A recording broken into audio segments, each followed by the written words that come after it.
Happy Map Monday, everyone, and welcome to Sea Otter Awareness Week. Each year, the third week of September serves as a special time to celebrate our significant otters.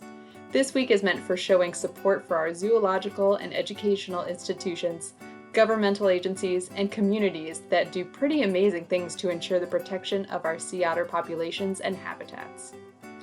Typically during this week, there would be gatherings and events to inspire a deeper awareness of these utterly amazing creatures. This year, we had to get a little more creative in a live webinar series you can attend to learn more about otters and their habitat.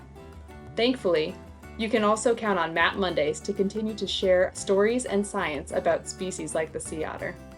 Today we will coast on the California Current to check out some of the sweet spots for sea otter sightings and better understand why they are so critical to the species.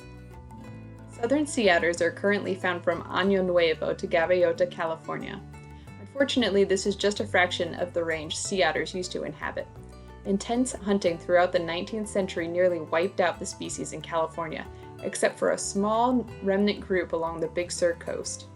With international and federal protections, the sea otter population has clawed its way toward recovery over the past 100 years or so, but it hasn't expanded beyond its roughly 300-mile range for more than 2 decades.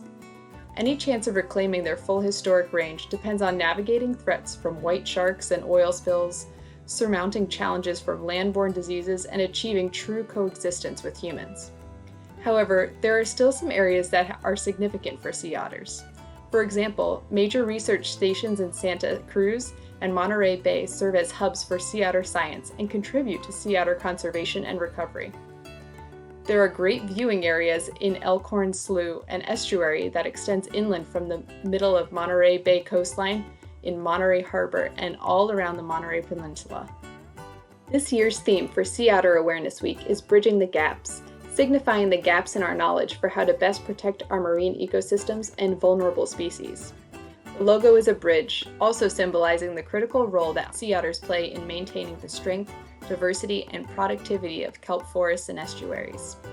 As an apex predator, sea otters completes the food chain which would otherwise collapse or become unbalanced if they were to disappear.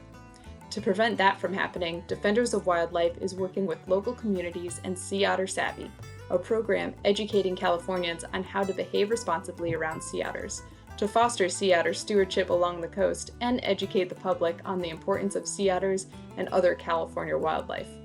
Defenders also has field staff on the ground working to help bridge these gaps, including our California representative, Andy Johnson. Over to you, Andy. Thanks, Lindsay.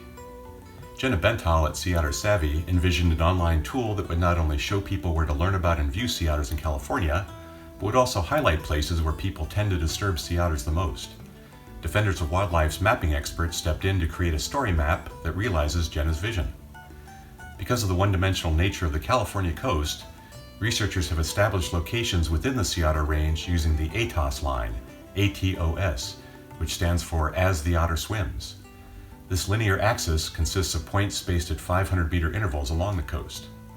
The southern tip of the Golden Gate Bridge is assigned a value of 0, and then the ATOS values increase moving southward.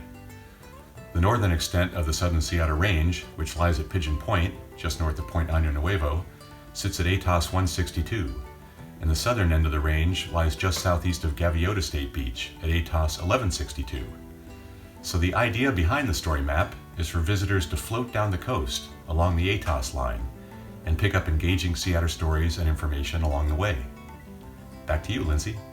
Thanks, Andy. If you are ever lucky enough to travel to one of these viewing sites, remember that sea otter health and well-being come first. Living close to shore, sea otters are incredibly delicate and vulnerable to human disturbance. When viewers get too close to an otter, they often force the otter to wake up, become alert, and swim away, which can stress the otter and cause it to expend extra energy. So respect the nap. I think I'll use that with my 2-year-old. Even if you aren't located directly on a coast, you can still make a difference. So much of what we spread on the land makes its way to the ocean. Plastics, fertilizers, chemicals. They enter our waterways and into the shores where marine creatures live. So don't dump it. Finally, during Sea Otter Awareness Week and every week after that, be Sea Otter Savvy. And share this story map, which doubles as a tool where you can record your sea otter sightings. See you next Map Monday.